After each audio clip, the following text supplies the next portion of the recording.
All right, thank you all for being here today. My name is Matt Sinovic. I'm the Executive Director of Progress Iowa.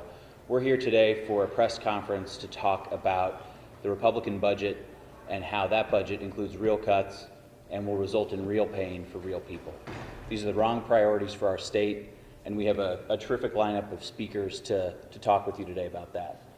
First, we're going to have Representative Chris Hall, the ranking member on House Appropriations. Thank you, Matt. For our group here assembled, good afternoon. My name is Chris Hall. I'm ranking member for the House Appropriations Committee, state representative for House District 13 in Sioux City. I think sometimes it's difficult for the public to really have a good sense of and understand the technical parts of our state's budget and how it affects them as citizens. What we're really here today to talk about is what got us here, first of all, the difficult budget that we're dealing with and that our state is affected by, but also to talk about who is affected by it. When we look at the long path that got us here, I think it's important to remember that the budget for many years has been a bipartisan effort. We always consider the budget to be something that both parties bought into and they wanted to take the high ground. It was a moral high ground because we know that the budget impacts our state's most vulnerable citizens first and foremost. We used to keep a lean budget. We used to make sure that investments to the programs that affected our state's most vulnerable citizens were soundly made, and it's not what you're seeing this year. Over the last several years, Republicans have let the budget go by without giving it proper attention. They've used a poor judgment over the decisions that have been made, and I think it's fair to say that right now our state budget is a poor reflection of Iowa's values. The state budget over the last several years has grown. At the same time, citizens and average taxpayers are seeing less and less results from our state budget. So many dollars have either been siphoned off to large corporate tax breaks or corporate tax credits that it has winnowed the field of dollars that are available to go to our state's most vulnerable citizens.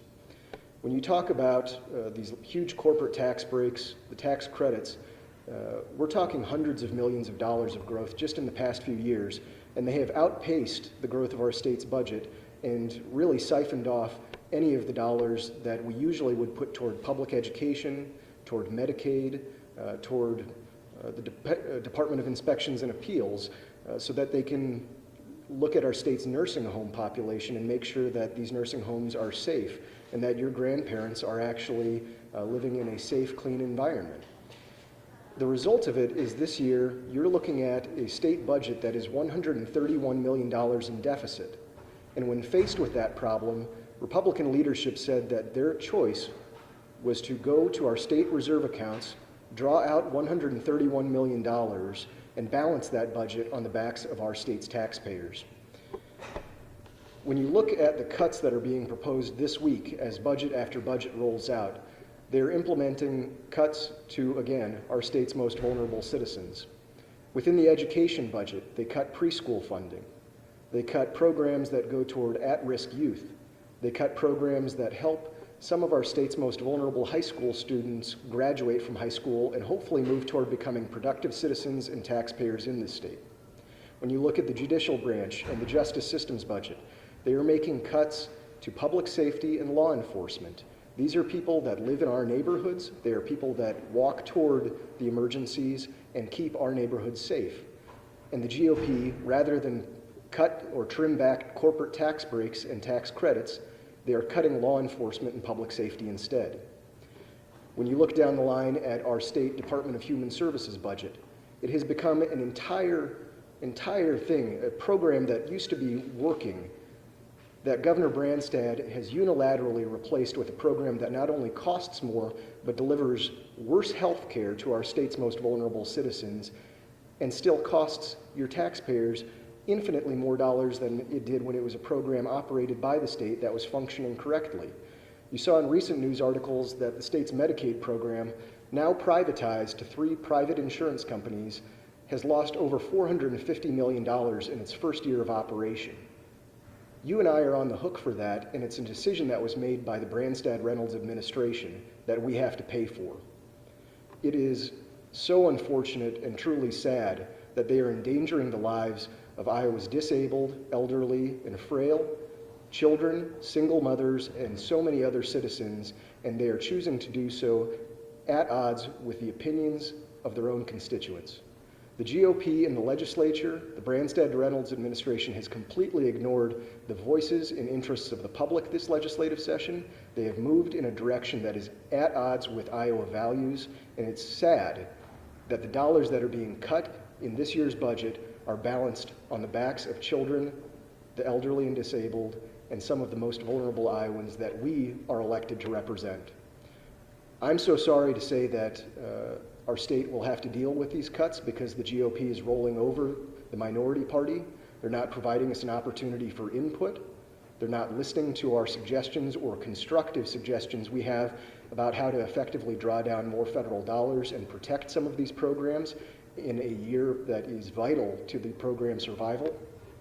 And what's most important for the public to know is that we could have gone in a different direction than the one that the GOP has chosen to do. We could have funded these things in a way that was sustainable. We could have trimmed back corporate tax breaks and these tax credit programs that have infinitely grown over the past few years. But rather than look at that direction, the GOP has chosen to balance the budget on the backs of people who have no voice in government anymore and who are not being listened to by the Republicans.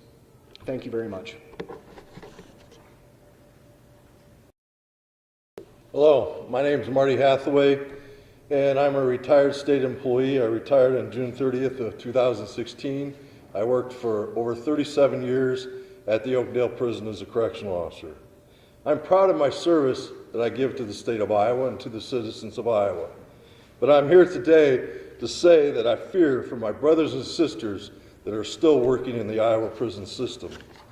Between the $5 million deappropriated for the Iowa Department of Corrections this year and an additional $2.1 million cut for next year, it appears that the Iowa legislative Republicans don't care for the safety of the citizens of Iowa or for the people working in the men and women working in the prison system today.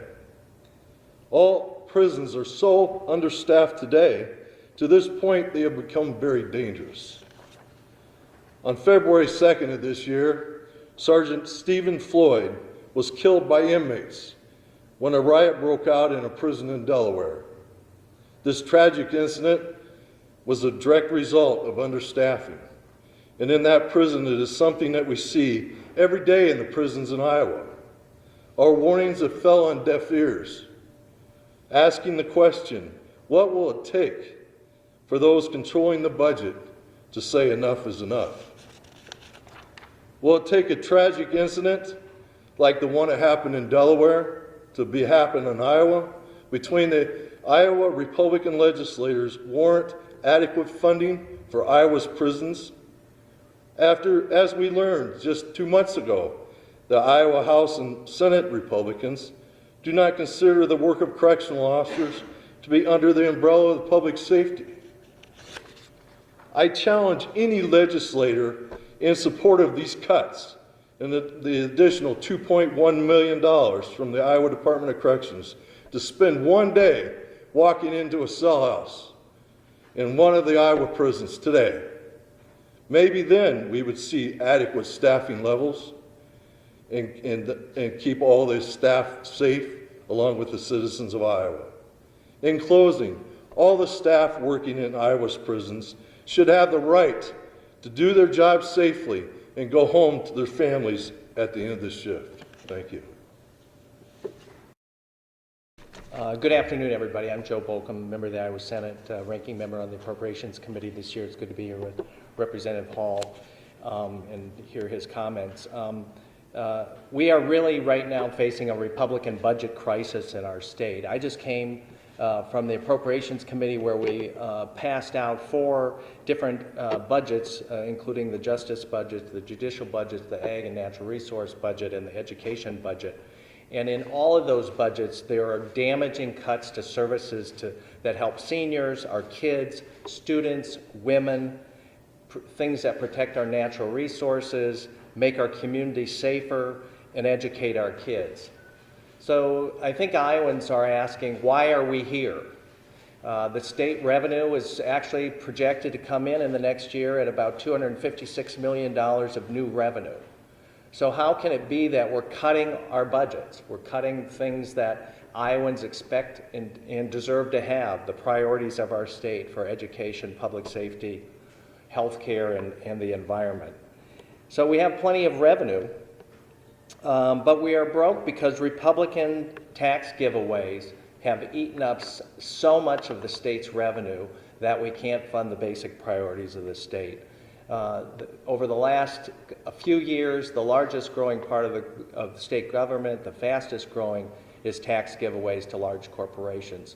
And if you look at the things that we've done on the tax side of the budget, we repeatedly reward the same large corporations, whether it's the property tax cut, whether it's the research activity credit, whether it's a high-quality jobs program, whether it's a sales tax cut on things used in manufacturing. If you line up where the money's going, it's going to the largest, most profitable companies in our state.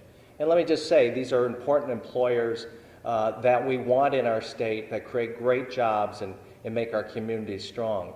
But at the same time, as we approach this budget crisis that's been created by the Republicans, we have not asked for $1, not $1 of that side of state spending that is supported by taxpayers who on one hand are having their reading programs cut and their nursing homes inspected less often, and their kids struggling to pay tuition. We're asking those same people that are struggling with those burdens to also send some money over to these large corporations through these tax giveaways. And it's time that this budget reflects some shared sacrifice on behalf of the big winners that have, over the last number of years, come up here and gotten what they've needed at the expense of the 99% in this state. So it's time to deal with it, because the budget we face today is the budget we're going to face a year from now and a year after that. We are not growing out of this problem with state revenue.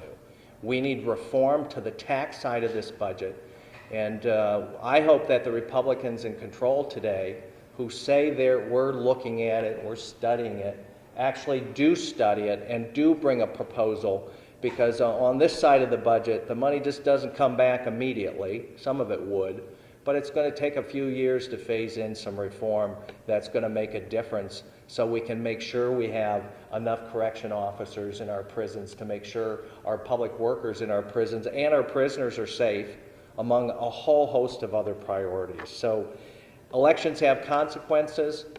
Over the last few months, we're dealing with it. We were told again last night, this is what Iowans voted for. I'm not sure they voted for this. The agenda we faced over the last few months wasn't part of any campaign Iowans ever saw any part of. But they do have consequences. And I think as we work forward, and we are going to work forward and come back from this and reverse this, we've got to get our hands on this budget. And these Republicans who have created this mess are going to have to step up to the plate, show a little guts, and make some decisions to move us in a new direction. Thank you.